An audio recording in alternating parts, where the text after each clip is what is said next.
Tadi saya bicara dengan Pak Presiden, yang dua hal tidak akan saya sampaikan karena menyangkut daerah lain. Yang satu hal tadi saya sampaikan adalah, saya bilang Pak, ada keanehan di Republik ini. Apa keanehannya? Dana bagi hasil migas, keuntungan dari PT Pertamina, diserahkannya harus melalui BUMD. Kenapa tidak langsung ke kas daerah? Dampaknya apa Pak? Bertahun-tahun ke belakang masuk BUMD, oleh BUMD-nya tidak dimasukin ke kas daerah, dibikin anak perusahaan dan cucu perusahaan, bahkan cicit perusahaan. Ini saya analisis terjadi dan kata Pak Presiden akan segera dirubah peraturannya, mudah-mudahan ke depan. Saya hal-hal yang aneh di Republik ini harus segera dirubah. Nanti Pak Ketua DPRD minggu depan yang aneh akan saya rubah lagi, yaitu Pemda Jabar kerjasama dengan PT Damri untuk membuat angkutan Transjabar. Kemudian Pemda Jabar bayarnya harus ke BUMD Jawa Barat. Apa nama BUMD-nya? Nah, Jasa Sarana. Jasa Sarana nanti bayar ke Damri. Jasa Sarana dapat dua. Satu, dari 120 miliar dia dapat 5%. Yang kedua, dari pendapatan provinsi dia harus dikasih operasional. Nugeloge mikir deh. Saya mulai bulan Agustus, saya coret langsung dari Pemprov Jabar dengan Damri. Nggak ada lagi lewat Jasa Sarana. Ini BUMD percaloan sangat luar biasa. Ada bertahun-tahun, ada ketika saya hitung keuntungan BUMD ini apa saja. Banyak. Kenapa? Kemana duitnya? Bikin anak perusahaan, cucu perusahaan, kerjasama dengan PTA, PTB, PTC, ratusan miliar uangnya berubah menjadi piutang. Bukan masuk ke kas daerah. Dan nanti BUMD di Jabar hanya satu. Namanya, satu BUMD namanya Sangga Buana. Dia penyangga dunia. Dan sampai akhirat bila perlu. Saya ucapkan terima kasih pada Senior Manager Relation PT Pertamina, Direktur Manajemen Proyek dan Energi Baru Terbarukan PT PLN, para pimpinan BUMD instansi vertikal OVD, Direktur PT Karunia Bersatu Sejahtera, kemudian Waas Intel, Kepala Staf Angkatan Darat Brigjen TNI Ari Prasetyo. Ucapkan terima kasih. Kita mendapatkan berkah 3 variabel yang pada hari ini akan berjalan dan nanti akan dipetik hasilnya 2029. Variabel pertama adalah sampah yang menjadi problematika masyarakat Kota Bandung, Kabupaten Bandung, Kabupaten Bandung Barat, dan Kota Cimahi akan segera terselesaikan. Ada 2 hal yang pernah saya alami. Saya waktu itu masih jadi wakil Bupati Purwakarta. Kemudian saat itu Kota Bandung mengalami darurat sampah. Dan kemudian TPA Margasari Purwakarta akan dijadikan tempat pembuangan sampah. Saya waktu itu sempat dimarahin juga oleh Pak Dandim Purwakarta. Karena saya adalah pejabat yang menolak. Kenapa? Masa saya bilang Purwakarta jadi tempat buang sampahnya orang Kota Bandung. Karena ini martabat kata saya. Akhirnya kemudian sampahnya digeser ke PTPN yang Kebun Karet daerah Padalarang sekarang Walini dekat Walini. Kemudian akhirnya bisa teratasi dan itu sementara. Setelah itu terjadi lagi musibah, bayangin aja. Di Lewi Gajah aja sampah rontok, apalagi di Lewi Munding. Aneh, gitu. Kemudian akhirnya jadi ke Sarimukti. Nah, Sarimukti ini juga kalau tidak cepat tertangani daya tampungnya makin terbatas, numpuk terus kalau tidak terkendali. Sehingga kita nanti ke depan ada 2 hal yang harus kita pikirkan. Yang pertama adalah dalam 3 tahun ke depan sampahnya mau dikemanain. Sarimukti, kemudian setiap rencananya Pemda Jabar ingin memasang alat pengelola sampah yang dibakar berubah jadi briket, teknologi sederhana dibuat di Lembang oleh UMKM yang saya ingin menyimpannya di tiap kelurahan. Sehingga saya ingin teman-teman DPRD, salah satu kekuatan yang harus disebar adalah ini. Ini akan selesai kalau di tiap kelurahan dipasang. Dan Pemprov Jabar sudah memberi contoh di Gedung Sate tidak ada lagi problem sampah, 5 ton sehari berubah menjadi briket, briketnya dikirim kemana-mana. Ini sudah selesai. Itu yang jangka pendek. Yang jangka panjang tentunya legok nangka ini legok itu artinya saya jelaskan, legok itu artinya daerah cekungan. Nangka itu adalah pohon yang menghasilkan buah, bergetah tapi harum. Gitu. Nah, ini menjadi solusi, tapi dalam jangka pendek Pak Ketua DPRD solusinya harus terbangun agar tidak terjadi penumpukan di Sarimukti menjadi problem di mana-mana. Ini pertama. Kemudian yang kedua, berkahnya adalah kita akan mendapatkan energi listrik yang tentunya memberikan sumbangsi bagi kekuatan PLN untuk memiliki energi besar bagi kehidupan industri. Saya boleh menyampaikan, ini saya agar industri listrik berhubungan erat dengan investasi. Salah satu problem investasi di Jawa Barat, karena saya setiap hari ngurusin ini, adalah listrik, Pak. Listriknya apa problemnya? Urusan tanah sudah selesai, IMB sudah selesai, tetapi problemnya adalah investasi masuk, perusahaan harus mengeluarkan biaya untuk membangun gardu. Menarik kabel. Saya contoh kemarin di Purwakarta saya dialog panjang. Satu investasi bangun kawasan di kawasan industri, beli tanah di kawasan industrinya hanya 15 miliar. Tapi dia tarik kabel ke gardu Cikumpai 17 miliar biayanya. Sehingga saya Pak Dedi gimana ini? Kok satu ini mahal? Saya boleh kalau mudah-mudahan nanti saya sampaikan juga ke Pak Presiden dan Mensesnek. Daripada dana pemerintah Provinsi Jawa Barat misalnya dihibahin pada hibah yang tidak tepat. Itu kadang ratusan miliar. Saya lebih memilih Pemprov Jabar berinvestasi di PLN. Membangun jaringan listrik untuk memberikan layanan investasi terhadap para investor. Agar investor tidak mengeluarkan lagi biaya-biaya di luar kepentingan investasi.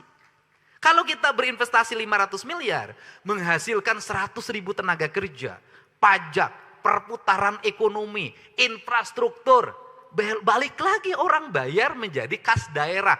Saya minta izin di perubahan ini ingin memasukkan itu sebagai bagian dari investasi. Kalau Pemprov Jabar berhasil membangun kerjasama dengan PLN untuk berbagai infrastruktur energi yang dibutuhkan, maka Jawa Barat akan diburu oleh para investor lebih banyak lagi. Nah, kenapa? Nah, problemnya adalah setelah mereka berinvestasi, membangun perangkat ketenaga listrikan untuk lingkungan industri, biayanya besar, besoknya ketika listriknya ngalir, bayarnya tetap tidak dikasih diskon. Kalau itu dikasih diskon untuk jangka panjang, dipotong dalam diskon biaya listriknya, mungkin dia juga mau, tidak ada masalah. Dia tidak dikasih diskon tapi asetnya menjadi aset PLN. Kan ini hal yang harus cepat diambil keputusan untuk saya ngomongnya kepentingan investasi di Jawa Barat. Nah, bicara kepentingan investasi ini, nalarnya jangan dirubah-rubah, Pak. Nalarnya begini. Isu PHK 6.000 orang itu menjadi isu besar headline. Padahal yang di PHK 6.500, yang masuk BYD saja sekarang 9.000 plus di tempat lain. Jadi kalau ada PHK 5.000, masuk 100.000 ya jangan ribut.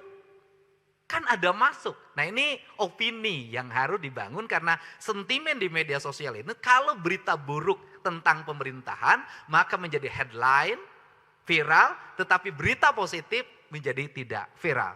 Ini adalah bagian strategi saya katakan di Jawa Barat hari ini.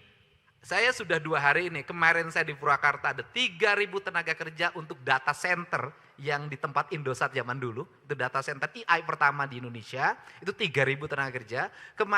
Kemudian ke BYD itu hampir 9.000 sekarang rekrutmen baru karena produknya diminati. Nah kemudian nanti kita sampaikan di berbagai tempat investasi masuk, orang kerja semakin banyak.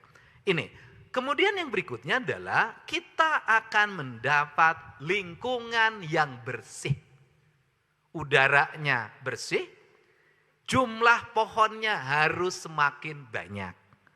Kita menyadari dulu di Bandung orang pakai jaket. Sekarang di Bandung orang buka jaket. Problemnya dua. Yang pertama adalah jumlah pohon semakin menurun. Kawasan ruang terbuka hijau semakin tidak ada. Gunung-gunung semakin gundul. Orang mengabaikan aspek lingkungan. Dan saya sampaikan ke Pak Gubernur Senior dan Deputi Gubernur, di Perda Tata Ruang 5 tahun ke belakang, Jawa Barat kehilangan 1,2 juta ruang terbuka hijau. Dan sekarang kita rubah lagi, dikembalikan ruang terbuka hijau itu. Karena dalam pandangan saya, dalam sebuah daerah yang tertata kawasannya, tertata hutannya, tertata sumber airnya, tertata pengelolaan sampahnya, daerah itu akan secara ekonomi mengalami pertumbuhan yang cepat tanpa kerusakan lingkungan. Dan saya belajar negara-negara maju, daerah-daerah yang mengalami kemajuan, justru daerah-daerah yang tidak eksploitatif terhadap alamnya, tapi daerah yang mengalami kemunduran dan penurunan kualitas sumber daya, alam kualitas sumber daya lingkungan, justru daerah yang mengalami eksploitatif. Sehingga saya bukan anti penambangan, tetapi saya ingin membangun rasa berkeadilan dalam melakukan pengelolaan. Karena pemimpin yang baik adalah pemimpin yang ketika melihat daerahnya, pikirannya bukan eksploitatif, tapi merawat dan menjaga demi anak cucunya ke depan. Ini prinsip dasar. Untuk itu kita sambut dengan rasa bahagia, dengan satu pesan, hal-hal teknis sering terjadi. Pak Kapolda, Pak Pangdam. Pertama, biasanya ada proyek, besok ada orang yang pakai seragam ke sini. Pakai kaos, bawa bendera. Nanti setiap mobil lewat, gocap. Nanti datang lagi kelompok ini ngajuin proposal untuk Agustusan. Tidak diberi, marah.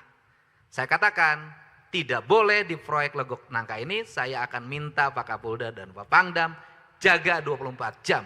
Gak boleh datang siapapun ke sini untuk minta ritasi pengiriman pasir, minta ritasi pengiriman batu dan sejenisnya. Ini adalah jaminan. Saya katakan, saya menyatakan perang terhadap premanisme. Kenapa?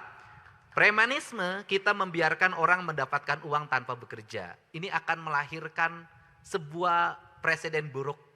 Nanti orang melihat di media sosial, nggak usah kerja, cari rokok cukup ngumpul. Mabok dikit, marah-marah sebentar, dapat duit. Nanti yang kerja beneran jadi kecil. Saya katakan tidak boleh. Orang ingin dapat uang maka harus berkeringat dan bekerja. Ini cara merubah mindset orang Jawa menjadi maju. Yang kedua adalah bagaimana pembangunan ini memiliki implikasi yang luas. Yang ketiga, bagaimana rakyat ke depan menikmati. Dalam jangka panjang, energi ini pikiran, gagasan boleh. Saya punya pikiran ke depan itu, daerah yang menghasilkan energi, geotermal, pembangkit listrik tenaga surya, pembangkit listrik tenaga sampah, pembangkit listrik tenaga air. Dalam pikiran saya, daerah di mana desa energi itu ada, di mana energi itu dilahirkan, listrik dilahirkan, mereka harus mendapatkan listrik yang murah dari PLN.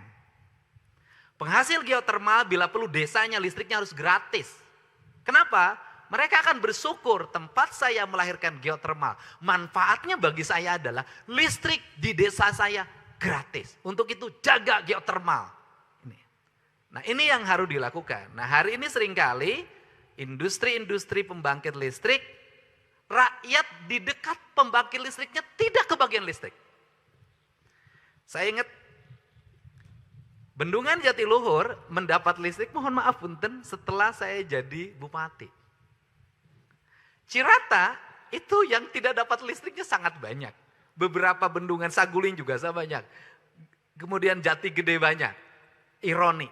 Semoga yang ironi ini tidak boleh terjadi sehingga Jawa Barat mentargetkan tahun depan seluruh rakyat Jawa Barat sudah punya listrik. Dari 500.000 yang tidak punya listrik, sekarang tinggal 70.000 lagi. Tahun depan kelar. Untuk itu saya mengucapkan terima kasih. Semoga pembangunan ini melahirkan sebuah spirit. Listrik Caang runtah hilang. Terima kasih. gitu. Sampah hilang, Jawa Barat terang. Terima kasih terima kasih pada pemerintahan Jepang, para investor dari Jepang, dan juga akan bergabung para investor dari Walanda, dari Belanda, ya kan? Jepang dan Belanda adalah masalah Indonesia, Jepang dan Belanda adalah masa depan Indonesia.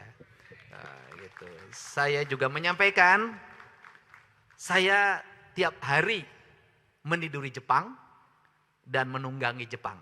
Mobil saya buatan Jepang, motor saya buatan Jepang. Mobil sering saya tidur, motor sering saya tunggangi. Terima kasih. Wallahu muwaffiq ila aqwamit thoriq. Assalamualaikum warahmatullahi wabarakatuh. Sampurasun. Rampes. Waalaikumsalam warahmatullahi wabarakatuh. Hatur nuhun Bapak Gubernur. Subscribe, share, like, and comment. Subscribe, share, like, and comment. Subscribe, share, like, and comment. Subscribe, share, like, and comment. Subscribe, share, like, and comment.